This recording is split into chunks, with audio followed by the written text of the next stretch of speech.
It's all about you, Jesus. I'm sorry for the thing I made. It's all about you. It's all about you, Jesus. He came into the temple dressed in all of his finery, the very best that he had, because he wanted everyone to notice him, to notice that he was somebody important, somebody you should pay attention to, somebody who was wealthy, somebody who meant something. And as he walked through the chambers of the temple toward the altar, he got up to the front, kind of ruffled his robe so that people would hear him, and he turned around, not facing God, but facing them. There were people around praying. Kind of cleared his voice, his throat, so that everybody would notice him.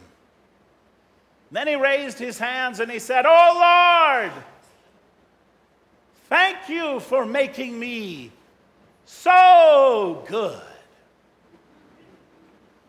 I mean, you've made me really special. You've made me terrific. I do everything right. I pay tithes. I fast. Man, am I good." And then he looked toward the back and he said, "And thank you most especially for not making me a lousy sinner like that bum Vinny back there."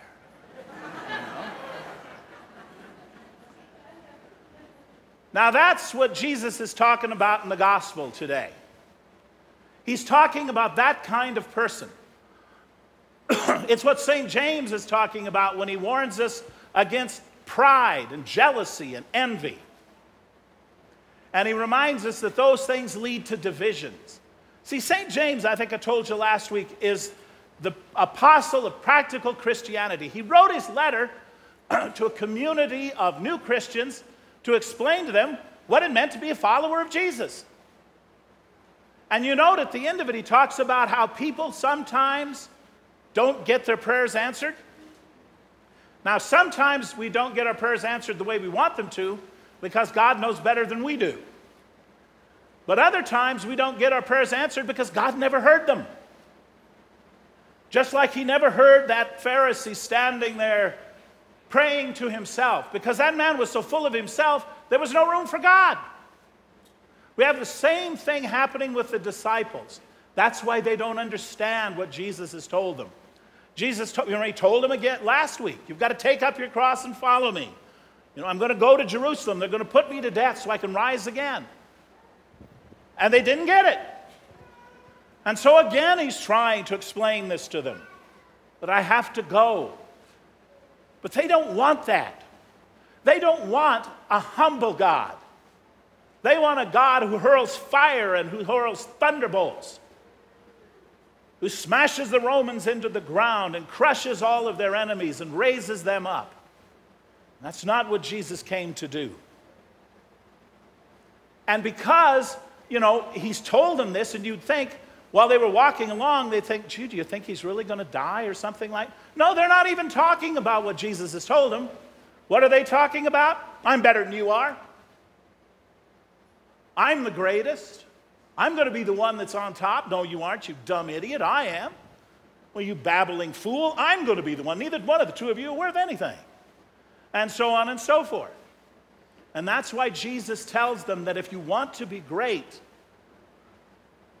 you have to be humble. Now, humility has a bad reputation. We think about humility, and that means somebody who's a milquetoast, somebody who gets walked on. That's not what humility means.